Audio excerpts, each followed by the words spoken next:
Hi hello ನಮಸ್ತೆ ಎಲ್ಲರಿಗೂ S P S media ಚಾನಲಿನ ಮತ್ತೊಂದು ವಿಡಿಯೋಗೆ ಸ್ವಾಗತ ಸುಸ್ವಾಗತ.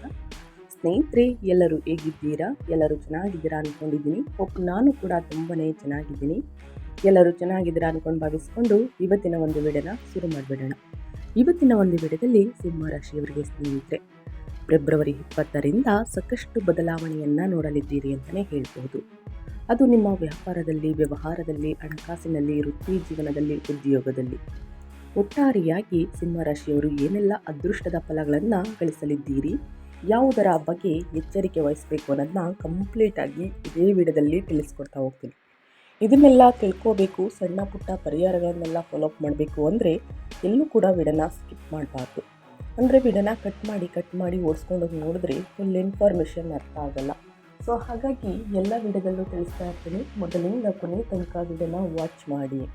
ವಿಡಿಯೋದಲ್ಲಿ ಒಳ್ಳೆ ಮಾಹಿತಿ ಸಿಕ್ಕಿದ್ದಲ್ಲಿ ತಪ್ಪದೆ ವಿಡಿಯೋಗೊಂದು ಲೈಕ್ ಕೊಟ್ಟು, ಇನ್ನೂ ನನ್ನ ಚಾನಲ್ನ ಸಬ್ಸ್ಕ್ರೈಬ್ ಮಾಡ್ಕೊಂಡಿಲ್ಲ ಅಂದರೆ ಎಸ್ ಪಿ ಎಸ್ ಮೀಡಿಯಾಗೆ ಸಬ್ಸ್ಕ್ರೈಬ್ ಆಗಿ ನಿಮ್ಮ ಅಭಿಪ್ರಾಯಗಳನ್ನು ಕಮೆಂಟ್ ಬಾಕ್ಸಲ್ಲಿ ತಿಳಿಸಬಹುದು. ಯಾರೆಲ್ಲ ಸಬ್ಸ್ಕ್ರೈಬ್ ಮಾಡಿಕೊಂಡು ಪ್ರತಿನಿತ್ಯ ವಿಡಿಯೋ ವಾಚ್ ಮಾಡ್ತಿದ್ದೀರಾ ಅಂಥವರಿಗೆ ಥ್ಯಾಂಕ್ ಯು ಸೋ ಮಚ್ ಅಂತ ಹೇಳ್ತಾ ವಿಡಿಯೋದ ಕಡೆ ಗಮನ ಕೊಟ್ಬಿಡೋಣ. ಹೌದು ಸ್ನೇಹಿತರೆ, ಫೆಬ್ರವರಿ 20ರ ನಂತರ ಸಾಕಷ್ಟು ಬದಲಾವಣೆಯನ್ನು ಸಿಂಹರಾಶಿಯವರು ನೋಡಲಿದ್ದೀರಿ.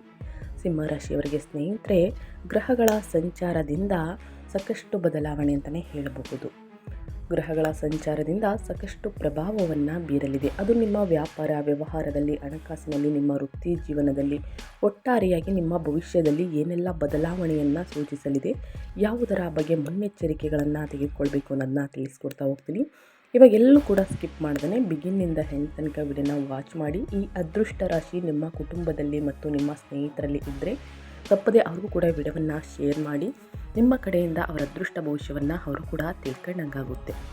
ಓಕೆ, ಮೊದಲನೇದಾಗಿ ಸಿಂಹರಾಶಿಯವರಿಗೆ ಮಾಸಿಕ ಭವಿಷ್ಯ ಫೆಬ್ರವರಿ ದ್ವಿತೀಯಾರ್ಧದಲ್ಲಿ ಸಾಕಷ್ಟು ಬದಲಾವಣೆ. ಸ್ನೇಹಿತರೆ, ನಿನ್ನೆ ಮೊನ್ನೆ ತಾನೇ ಸೂರ್ಯಗ್ರಹಣ ಮತ್ತು ಅಮಾವಾಸ್ಯೆ ಮುಗಿದ ನಂತರ ಸಾಕಷ್ಟು ಬದಲಾವಣೆಯನ್ನು ಸಿಂಹರಾಶಿಯವರು ನೋಡಲಿದ್ದೀರಿ. ಸಿಂಹರಾಶಿಯವರಿಗೆ ಫೆಬ್ರವರಿ 2026 ಒಂದು ವಿಶಿಷ್ಟ ತಿಂಗಳು ಅಂತಲೇ ಹೇಳ್ಬೋದು. ಒಂದು ಕಡೆ 11 ಮನೆಯಲ್ಲಿರುವಂತಹ ಗುರು ಅತ್ಯುತ್ತಮ ಆರ್ಥಿಕ ಲಾಭ, ಸಾಮಾಜಿಕ ಯಶಸ್ಸು ಮತ್ತು ಮಹತ್ವಾಕಾಂಕ್ಷೆಗಳ ಈಡೇರಿಕೆಯ ಭರವಸೆಯನ್ನು ನೀಡಲಿದ್ದಾರೆ. ನಿಮ್ಮ ಜನಸಂಪರ್ಕವೇ ಈ ತಿಂಗಳು ನಿಮಗೆ ದೊಡ್ಡ ಆಸ್ತಿಯಾಗಲಿದೆ ಅಂತಲೇ ಹೇಳಬಹುದು. ಮತ್ತೊಂದೆಡೆ ನಿಮ್ಮ 7ನೇ ಮನೆಯಲ್ಲಿ ಕುಂಭರಾಶಿಯಲ್ಲಿ ಗ್ರಹಗಳ ದೊಡ್ಡ ಸಮಾಗಮವೇ ನಡೆಯಲಿದೆ. ನಿಮ್ಮ ರಾಶಿಯ ಅಧಿಪತಿ ಸೂರ್ಯನು ರಾಹು ಮತ್ತು ಮಂಗಳನೊಂದಿಗೆ ಸೇರುತ್ತಿರುವುದರಿಂದ ವೈಯಕ್ತಿಕ ಜೀವನ ಮತ್ತು ದಾಂಪತ್ಯದ ಮೇಲೆ ಹೆಚ್ಚಿನ ಪ್ರಭಾವ ಬೀರುತ್ತದೆ. ನಿಮ್ಮ ಸಹಜವಾದ ನಾಯಕತ್ವ ಮತ್ತು ಅಹಂಕಾರದ ನಡುವೆ ಸಮತೋಲನ ಕಾಯ್ದುಕೊಳ್ಳುವುದು ಈ ತಿಂಗಳು ಮುಖ್ಯ ಸವಾಲು ಅಂತಲೇ ಹೇಳ್ತಾ ಇದ್ದೀನಿ. ಹಾಗಿದ್ದರೆ ಗ್ರಹಗಳ ಸಂಚಾರ ಸಿಂಹರಾಶಿಯವರಿಗೆ ಹೇಗಿರಲಿದೆ, ಏನೆಲ್ಲ ಪ್ರಭಾವವನ್ನು ಬೀರಲಿದೆ ಅನ್ನೋದನ್ನ ತಿಳಿಸ್ಕೊಡ್ತಾ ಹೋಗ್ತೀನಿ. ನಿಮ್ಮ ರಾಶಿಯ ಅಧಿಪತಿ ಸೂರ್ಯ ಸ್ನೇಹಿತರೆ 6ನೇ ಮನೆಯಲ್ಲಿ ಸಂಚಾರವನ್ನು ಮಾಡಿ ನಂತರ 7ನೇ ಮನೆಗೆ ಸ್ಥಳಾಂತರಗೊಳ್ಳಲಿದ್ದಾರೆ. ಇದರಿಂದ ಏನೆಲ್ಲ ಪ್ರಭಾವ ಬೀರಲಿದೆ ಅಂದರೆ ಶತ್ರುಗಳ ಮೇಲೆ ಜಯ, ನಂತರ ಸಂಬಂಧಗಳಲ್ಲಿ ಅಹಂಕಾರ ಅಂತಲೇ ಹೇಳ್ಬೋದು. ಇನ್ನು ಗುರು 11ನೇ ಮನೆಯಲ್ಲಿ ಮಿಥುನದಲ್ಲಿ ಬೃಹತ್ ಆದಾಯ ಮತ್ತು ಜನಸಂಪರ್ಕ ಹೆಚ್ಚಾಗಲಿದೆ. ಇನ್ನು ಮಂಗಳ ಯೋಗಕಾರಕ 6ನೇ ಮನೆಯಲ್ಲಿ ಉಚ್ಚ ಸ್ಥಿತಿಯಲ್ಲಿ, ನಂತರ 7ನೇ ಮನೆಗೆ ಸ್ಥಳಾಂತರಗೊಂಡು ವಿರೋಧಿಗಳ ಮರ್ದನ, ನಂತರ ಸಂಗಾತಿಯೊಂದಿಗೆ ಕಲಹ ಅಂತಲೇ ಹೇಳ್ಬೋದು. ಇನ್ನು ಬುಧ 7ನೇ ಮನೆಯಲ್ಲಿ ಕುಂಭದಲ್ಲಿ ವ್ಯಾಪಾರ, ಮಾತುಕತೆ ಮತ್ತು ವಾಣಿಜ್ಯ. ಇನ್ನು ಕೇತು 1ನೇ ಮನೆಯಲ್ಲಿ ಸಿಂಹದಲ್ಲಿ ಆತ್ಮಸಂದೇಹ ಮತ್ತು ವೈರಾಗ್ಯ ಹೆಚ್ಚಾಗಲಿದೆ ಸ್ನೇಹಿತರೆ. ಇದು ಗ್ರಹಗಳ ಸಂಚಾರದಿಂದ ಏನೆಲ್ಲ ಪ್ರಭಾವವನ್ನು ಬೀರಲಿದೆ ನಿಮ್ಮ ಜೀವನದಲ್ಲಿ ಅನ್ನೋದನ್ನ ತಿಳಿಸ್ಕೊಟ್ಟಿದ್ದೀನಿ. ಇನ್ನು ವ್ಯಾಪಾರ ವ್ಯವಹಾರದ ಬಗ್ಗೆ ಸ್ನೇಹಿತರೆ ಏನೆಲ್ಲ ಬದಲಾವಣೆಯನ್ನು ನೋಡಲಿದ್ದೀರಿ ಅನ್ನೋದನ್ನ ನೋಡ್ತಾ ಹೋಗೋಣ. ಫೆಬ್ರವರಿ 20ರ ನಂತರ ಸ್ಪರ್ಧೆಗಳನ್ನು ಎದುರಿಸಲು ಅದ್ಭುತವಾಗಿದೆ ಸಿಂಹರಾಶಿಯವರಿಗೆ.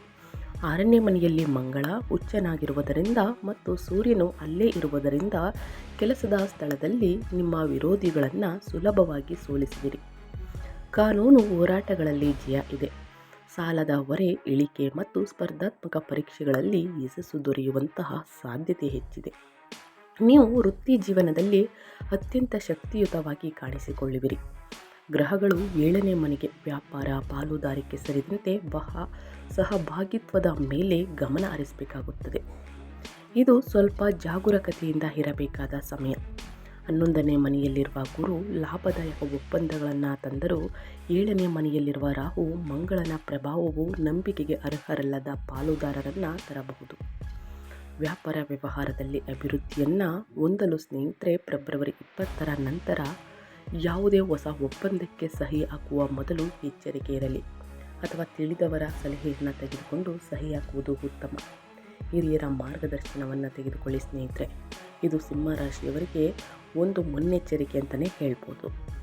ವೃತ್ತಿಯಲ್ಲಿ ಕೂಡ ಸ್ನೇಹಿತರೆ ಬದಲಾವಣೆಗೆ 20ನೇ ತಾರೀಕು ನಂತರ ಸಾಕಷ್ಟು ಬದಲಾವಣೆಗೆ ಸ್ನೇಹಿತರೆ ಅವಕಾಶವನ್ನು ಮಾಡಿಕೊಡ್ಬೇಡಿ. ಇರುವ ಉದ್ಯೋಗವನ್ನು ಮುಂದುವರಿಸುವುದು ಉತ್ತಮ ಈ ತಿಂಗಳು.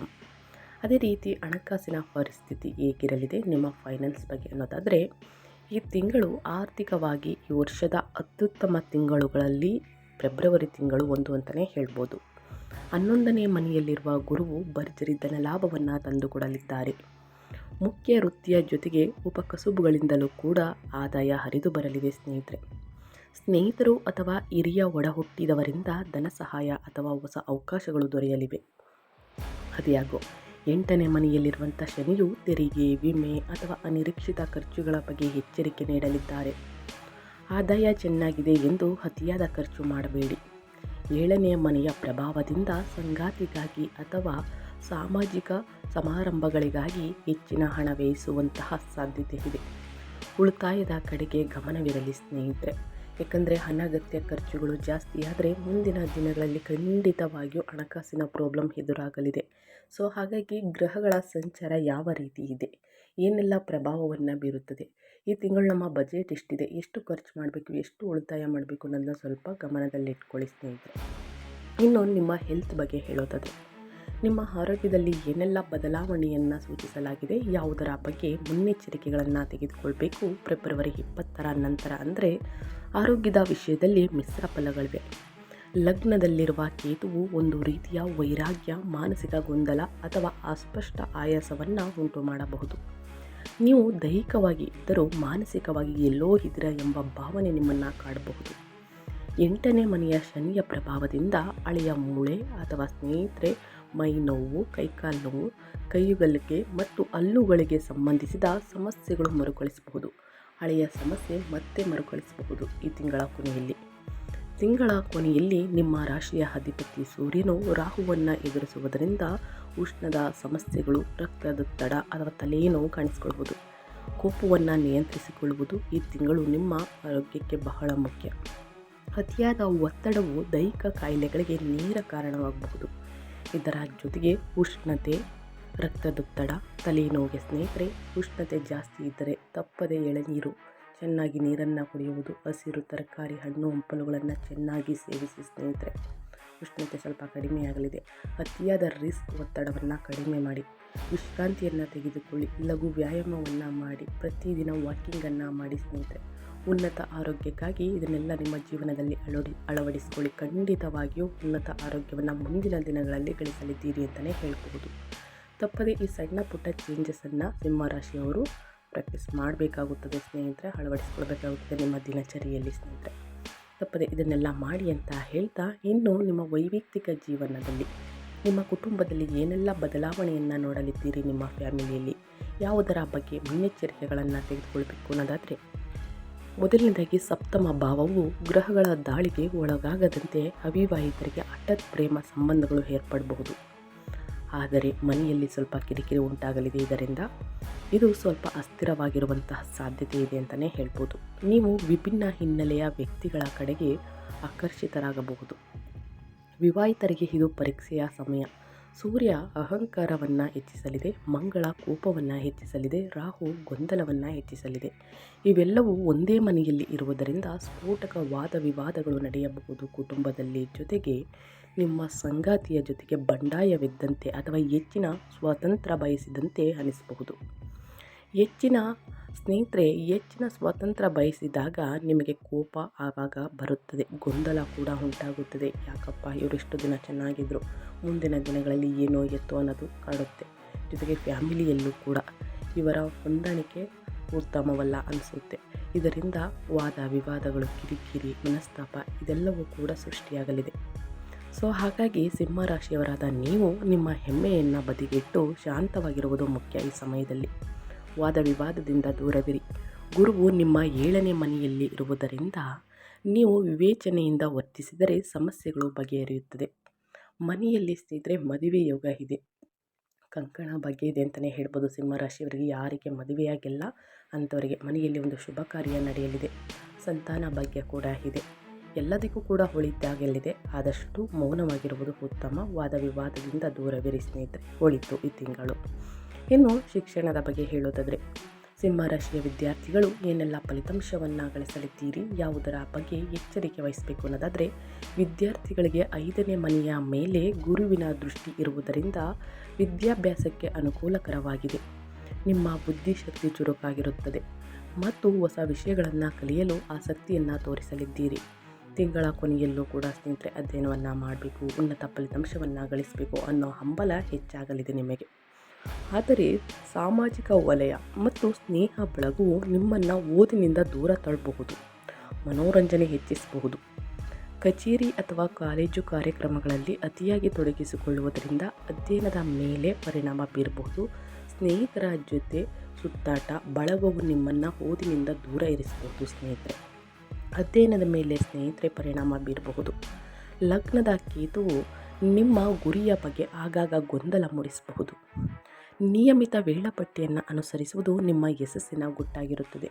ಸೊ ಹಾಗಾಗಿ ಒಂದು ವೇಳಾಪಟ್ಟಿಯನ್ನು ರಚಿಸಿ ಸರಿಯಾದ ಸಮಯಕ್ಕೆ ಕೂತು ಅಧ್ಯಯನವನ್ನು ಮಾಡಿ ಖಂಡಿತವಾಗಿಯೂ ಸ್ನೇಹಿತರೆ ಉನ್ನತ ಫಲಿತಾಂಶವನ್ನು ಗಳಿಸುವುದಕ್ಕೆ ದಾರಿ ಮಾಡಿಕೊಡಲಿದೆ ಅಂತಲೇ ಹೇಳ್ಬೋದು.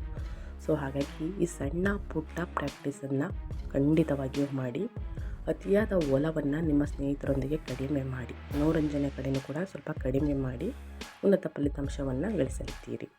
ಈ ತಿಂಗಳಲ್ಲಿ ಅನುಸರಿಸಬೇಕಾದ ಜ್ಯೋತಿಷ್ಯದ ಪರಿಹಾರ ಅಂದರೆ ವೈದಿಕದ ಪರಿಹಾರವನ್ನು ತಿಳಿಸ್ಕೊಡ್ತೀನಿ. ಆದಷ್ಟು ಸರಳವಾಗಿರುತ್ತದೆ, ಶಕ್ತಿಶಾಲಿಯಾಗಿರುತ್ತದೆ.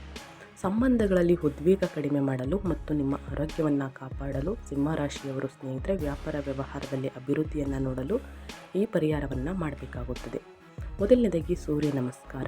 ನಿಮ್ಮ ರಾಶಿಯ ಅಧಿಪತಿ ಸೂರ್ಯನು ಈ ತಿಂಗಳು ಸ್ವಲ್ಪ ಬಲಹೀನನಾಗಿರುವುದರಿಂದ ಪ್ರತಿದಿನ ಸೂರ್ಯೋದಯದ ಸಮಯದಲ್ಲಿ ಸೂರ್ಯ ನಮಸ್ಕಾರವನ್ನು ಮಾಡಿ ಸೂರ್ಯನಿಗೆ ನೀರನ್ನು ಅರ್ಪಿಸುವಾಗ ಸ್ವಲ್ಪ ಕುಂಕುಮವನ್ನು ಬೆರೆಸಿ ನೀರನ್ನು ಅರ್ಪಿಸಿ. ಈ ರೀತಿ ಮಾಡುವುದರಿಂದ ಸ್ನೇಹಿತರೆ ನಿಮ್ಮ ಆರೋಗ್ಯದಲ್ಲೂ ಕೂಡ ಸಾಕಷ್ಟು ಚೇಂಜಸನ್ನು ನೋಡಲಿದ್ದೀರಿ. ವ್ಯಾಪಾರ ವ್ಯವಹಾರದಲ್ಲಿ ಅಭಿವೃದ್ಧಿಯನ್ನು ನೋಡಲಿದ್ದೀರಿ. ಇನ್ನು ದಾಂಪತ್ಯ ಶಾಂತಿಗಾಗಿ, ಕುಟುಂಬದ ಕಲಹಕ್ಕಾಗಿ, ಮನೆಯಲ್ಲಿ ಕಲಹಗಳಾಗುತ್ತಿದ್ದರೆ ಶುಕ್ರವಾರದಂದು ದೇವಸ್ಥಾನಕ್ಕೆ ಸಿಹಿ ಪದಾರ್ಥವನ್ನು ಅರ್ಪಿಸಿ. ಸಂಗಾತಿಯ ಪ್ರಚೋದನೆಗೆ ತಕ್ಷಣ ಪ್ರತಿಕ್ರಿಯಿಸಬೇಡಿ. ಈ ತಿಂಗಳು ಆದಷ್ಟು ಕಪ್ಪು ಬಣ್ಣದ ಬಳಕೆ ಬೇಡ. ಕಪ್ಪು ಬಟ್ಟೆಯನ್ನು ಧರಿಸಬೇಡಿ 20ನೇ ತಾರೀಕು ನಂತರ. ಆ್ಯಕ್ಚುಲಿ ಸ್ನೇಹಿತರೆ ಈ ತಿಂಗಳು ರಾಹು ಮತ್ತು ಶನಿಯ ಪ್ರಭಾವ ಹೆಚ್ಚಾಗಿರುವುದರಿಂದ ಮುಖ್ಯವಾಗಿ ಕೆಲಸಗಳಿಗೆ ಹೋಗುವಾಗ ಕಪ್ಪು ಬಣ್ಣದ ಬಟ್ಟೆಗಳನ್ನು ಧರಿಸಬೇಡಿ, ಒಳಿತಲ್ಲ ಸ್ನೇಹಿತರೆ. ಸೊ ಹಾಗಾಗಿ ಇನ್ನೊಂದು ಗಣೇಶನ ಆರಾಧನೆ ಮಾಡಿ. ಲಗ್ನದ ಕೇತುವಿನಿಂದ ಉಂಟಾಗುವ ಗೊಂದಲವನ್ನು ನಿವಾರಿಸಲು ಗಣೇಶನಿಗೆ ಪ್ರಾರ್ಥನೆ ಸಲ್ಲಿಸಿ. ಇದು ಅಡೆತಡೆಗಳನ್ನು ನಿವಾರಿಸುತ್ತದೆ. ಅದು ನಿಮ್ಮ ವ್ಯಾಪಾರದಲ್ಲಾಗ್ಬೋದು, ವ್ಯವಹಾರದಲ್ಲಾಗ್ಬೋದು, ಇನ್ನು ಮಕ್ಕಳ ವಿದ್ಯಾಭ್ಯಾಸದಲ್ಲಾಗಬಹುದು ಸ್ನೇಹಿತರೆ. ಅಡೆತಡೆಗಳನ್ನು ನಿವಾರಿಸಲಿದೆ. ಇನ್ನು ಅರಳಿ ಮರದ ಕೆಳಗೆ ಸ್ನೇಹಿತರೆ ಹರಳೆಣ್ಣೆಯಿಂದ ದೀಪವನ್ನು ಹಚ್ಚಿ ಅಥವಾ ಎಳ್ಳೆಣ್ಣೆಯಿಂದ ದೀಪವನ್ನು ಹಚ್ಚಿ ಸ್ನೇಹಿತರೆ. ಇದು ನಿಮಗೆ ಸ್ನೇಹಿತರೆ ನಿಮ್ಮ ಆರೋಗ್ಯದಲ್ಲಿರುವಂಥ ಚೇಂಜಸನ್ನು ನೀವೇ ನೋಡಲಿದ್ದೀರಿ. ಸಮಸ್ಯೆಗಳು ಎಷ್ಟೇ ಇದ್ದರೂ ಕೂಡ ಸಂಪೂರ್ಣವಾಗಿ ನಿವಾರಣೆಯಾಗ್ತಾ ಬರ್ತದೆ. ಸೊ ಹಾಗಾಗಿ ತಪ್ಪದೆ ಈ ಒಂದು ಪರಿಹಾರವನ್ನು ಮಾಡಿ ಅಂತ ಹೇಳ್ತಾ ನಾನು ವಿಡಿಯೋನ ಎಂಡ್ ಮಾಡ್ತಾಯಿದ್ದೀನಿ. ಸಿಂಹರಾಶಿಯವರಿಗೆ ಒಳ್ಳೆಯ ಮಾಹಿತಿ ಸಿಕ್ಕಿದ್ದಲ್ಲಿ, ಈ ವಿಡಿಯೋ ಯೂಸ್ಫುಲ್ ಅನಿಸಿದ್ದಲ್ಲಿ ದಯವಿಟ್ಟು ವಿಡಿಯೋಗೆ ಲೈಕ್ ಮಾಡಿಲ್ಲ ಅಂದರೆ ಲೈಕ್ ಮಾಡಿ. ಇನ್ನೂ ನನ್ನ ಚಾನಲ್ನ ಸಬ್ಸ್ಕ್ರೈಬ್ ಮಾಡ್ಕೊಳ್ಳೋದನ್ನೇ ನೋಡ್ತಿದ್ರೆ SPS ಮೀಡಿಯಾಗೆ ಸಬ್ಸ್ಕ್ರೈಬ್ ಆಗಿ ನಿಮ್ಮ ಅಭಿಪ್ರಾಯಗಳನ್ನು ಕಮೆಂಟ್ ಬಾಕ್ಸಲ್ಲಿ ತಿಳಿಸ್ಬೋದು. ಯಾರೆಲ್ಲ ಸಬ್ಸ್ಕ್ರೈಬ್ ಮಾಡ್ಕೊಂಡಿದ್ದೀರಾ ಅವ್ರಿಗೆ ಥ್ಯಾಂಕ್ ಯು ಸೋ ಮಚ್ ಅಂತ ಹೇಳ್ತಾ ಮತ್ತೊಂದು ಭವಿಷ್ಯದಲ್ಲಿ ಸಿಗ್ತೀನಿ. Thank you for watching.